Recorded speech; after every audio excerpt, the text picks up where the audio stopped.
ವಿಮಾನ ದುರಂತದ ನಡುವೆನೇ ನಿನ್ನೆ ಸಂಭವಿಸಿದ ಭೂಕಂಪನದಿಂದಾಗಿ ಪಶ್ಚಿಮ ಜಪಾನ್ನಲ್ಲಿ ಭಾರೀ ಹಾನಿಯಾಗಿದೆ.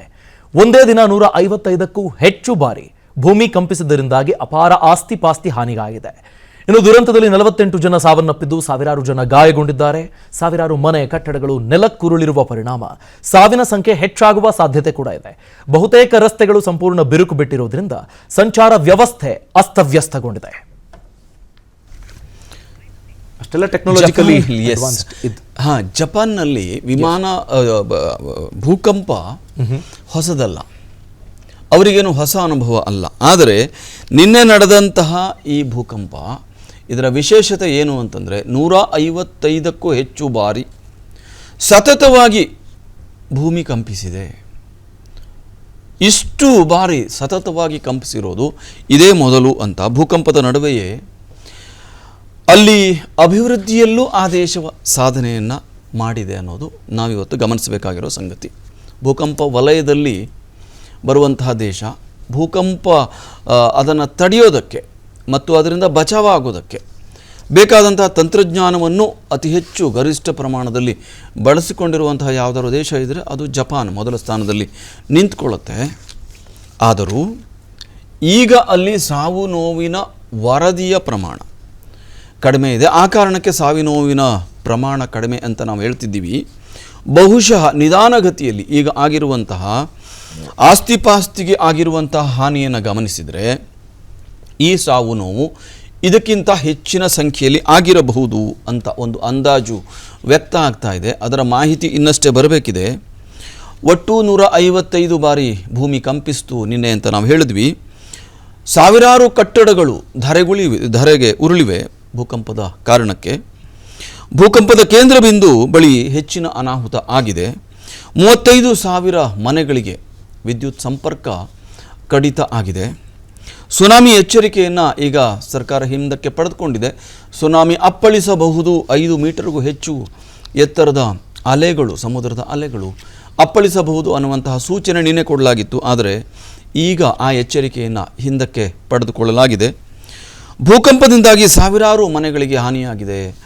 ರಸ್ತೆ ಅಸ್ತವ್ಯಸ್ತ ಆಗಿದೆ, ಸಂಪರ್ಕ ಕಡಿತ ಆಗಿದೆ. ಜಪಾನ್ನ 87% ಕಟ್ಟಡ ಭೂಕಂಪ ನಿರೋಧಕ ತಂತ್ರಜ್ಞಾನವನ್ನು ಹೊಂದಿರುತ್ತೆ. ಆದರೂ ಇಷ್ಟೆಲ್ಲ ಇದ್ದರೂ ಕೂಡ ದೊಡ್ಡ ಪ್ರಮಾಣದಲ್ಲಿ ಆಸ್ತಿಪಾಸ್ತಿಗೆ ಕಟ್ಟಡಗಳಿಗೆ ಹಾನಿ ಆಗಿದೆ.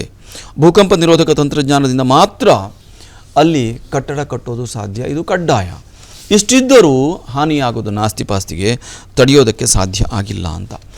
ಇನ್ನು 365 ದಿನಗಳಲ್ಲಿ ಅಲ್ಲಿ ನೂರಾರು ಭೂಕಂಪದ ಅನುಭವಗಳು ಆಗತ್ತೆ.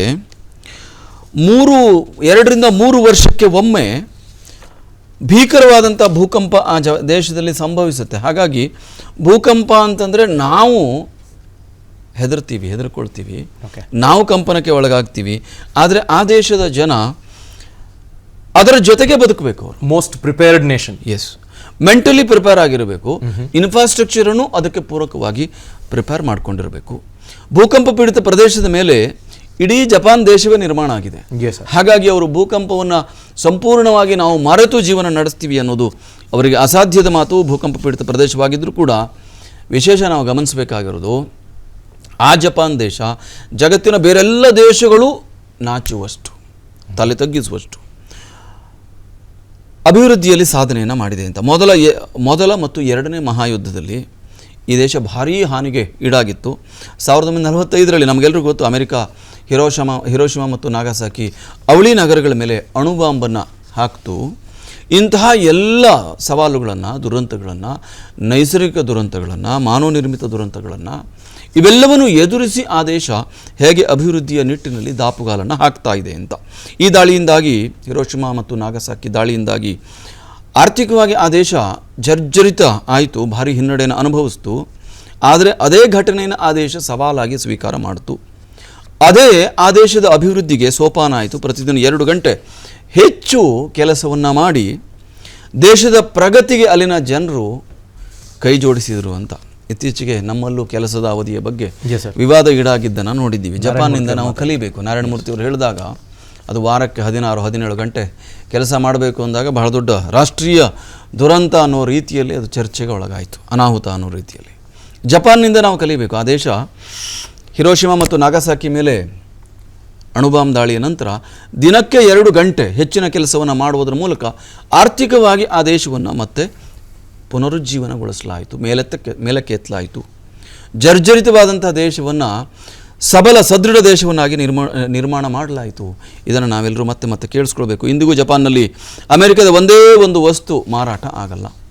ನಮ್ಮಲ್ಲಿ ಚೀನಾ, ಅಮೆರಿಕ, ಪಾಕಿಸ್ತಾನ, ಬೇರೆ ದೇಶಗಳ ವಸ್ತುಗಳು ಬಹುಶಃ ಹೆಚ್ಚು ಬಿಕರಿ ಆಗುವಂತಹ ದೇಶ ಅಂತ. ಜಗತ್ತಿನ 4ನೇ ಅತಿದೊಡ್ಡ ಆರ್ಥಿಕ ರಾಷ್ಟ್ರದ GDP $4.2 ಟ್ರಿಲಿಯನ್. ನಾವು ಕೇಳಿಸ್ಕೋಬೇಕು. ಅತಿ ಪುಟ್ಟ ದೇಶ, ಅದೇನು ಭಾಳ ದೊಡ್ಡ ದೇಶ ಅಲ್ಲ. ಭೂಕಂಪ ವಲಯದಲ್ಲೇ ಇರುವಂತಹ ದೇಶ, ಪ್ರತಿನಿತ್ಯವೂ ಭೂಕಂಪವನ್ನು ಎದುರಿಸುವಂತಹ ದೇಶ. ಅದರ ಇಕಾನಮಿಯ ಸಾಮರ್ಥ್ಯ $4.2 ಟ್ರಿಲಿಯನ್. ನಾವು ಕನಸು ಕಾಣ್ತಾ ಇದ್ದೀವಿ. ನಾವು ಅದಕ್ಕೆ ಏನೇನು ಪ್ರಿಪೇರ್ಡ್ನೆಸ್ ಬೇಕು ಅನ್ನೋದನ್ನು ಈ ಸಂದರ್ಭದಲ್ಲಿ ಮೆಲುಕು ಹಾಕಬೇಕು. ಜಗತ್ತಿನ ಬಹುತೇಕ ರಾಷ್ಟ್ರಗಳಿಗೆ ಇದೇ ದೇಶ ತಂತ್ರಜ್ಞಾನವನ್ನು ರಫ್ತು ಮಾಡುತ್ತೆ. ತಾನು ಸದೃಢ ಆಗಿದ್ದು ಮಾತ್ರ ಅಲ್ಲ, ಕೇವಲ ವ್ಯಾಪಾರ ಅಲ್ಲ, ಬೇರೆ ದೇಶಗಳನ್ನು ಕಟ್ಟೋದಕ್ಕೂ ಈ ದೇಶ ನೆರವನ್ನು ಕೊಡ್ತಾ ಇದೆ ಅಂತ. ಇದನ್ನು ಈ 2 ಒಂದು ಮೊದಲು ನಾವು ವಿಮಾನ ದುರಂತದ್ದು ಹೇಳಿದ್ವಿ, ಆನಂತರ ಭೂಕಂಪದ ಕುರಿತಾಗಿ ಮಾತನಾಡಿದ್ವಿ. ಈ ದುರಂತಗಳ ಸಂದರ್ಭದಲ್ಲಿ ಜಪಾನ್ನಿಂದ ನಾವು ಕಲಿಯಬೇಕಾದ ಪಾಠ ಏನು, ತಿಳಿದುಕೊಳ್ಳಬೇಕಾಗಿರೋ ಸಂಗತಿ ಏನು, ನನಗೆ ಅದು ಹೆಚ್ಚು ಇಂಪಾರ್ಟೆಂಟ್ ಅಂತ ಅನಿಸ್ತು, ಭೂಕಂಪ ಅಲ್ಲ. ಮುಂದಿನ ಸುದ್ದಿ ನೋಡೋಣ. ಅನುಕ್ಷಣದ ಸುದ್ದಿಗಳಿಗಾಗಿ ವಿಸ್ತಾರ ನ್ಯೂಸ್ ಯೂಟ್ಯೂಬ್ ಚಾನೆಲ್ ಸಬ್ಸ್ಕ್ರೈಬ್ ಮಾಡಿ. ಹೊಸ ಸುದ್ದಿಗಳ ನೋಟಿಫಿಕೇಶನ್ಗಾಗಿ ಬೆಲ್ ಐಕಾನ್ ಕ್ಲಿಕ್ ಮಾಡಿ. ಲೇಟೆಸ್ಟ್ ಅಪ್ಡೇಟ್ಸ್ಗಾಗಿ www.vistaranews.com ವೆಬ್ಸೈಟ್ಗೆ ವಿಸಿಟ್ ಮಾಡಿ. ಅಂಗೈಯಲ್ಲೇ ಜಗತ್ತಿನ ಸುದ್ದಿ ತಿಳಿಯಲು ವಿಸ್ತಾರ ನ್ಯೂಸ್ ಕನ್ನಡ ಆಪ್ ಡೌನ್ಲೋಡ್ ಮಾಡಿ.